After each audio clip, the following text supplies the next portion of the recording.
কখনো ছুটেছি, কখনো হেঁটেছি, শুরু করেছি এবং শেষ করেছি আপনাদের সঙ্গে। আজকে শুধু এই একটি জায়গায় নয়, কলকাতার 11টি জায়গাতে এই ধরনের ম্যারাথন হচ্ছে 2 কিলোমিটার করে। অর্থাৎ শুধু একটি জায়গা নয়, গোটা কলকাতা জুড়ে, সিটি অফ জয় জুড়ে যোগা যোগা যোগা। আর মাননীয় প্রধানমন্ত্রীকে আমরা স্বাগত জানাবো, স্বচ্ছতা সে স্বাগত।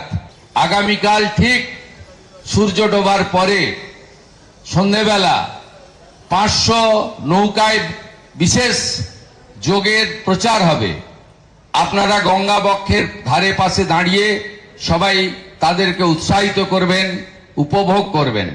কালকে সন্ধ্যাবেলা সূর্যাস্তের পরে কলকাতা জুড়ে শুধু ঋষি মুনি বন্দে যোগ, চারিদিকে ড্রোনের মাধ্যমে আলোকিত করে দেওয়া হবে কলকাতাকে।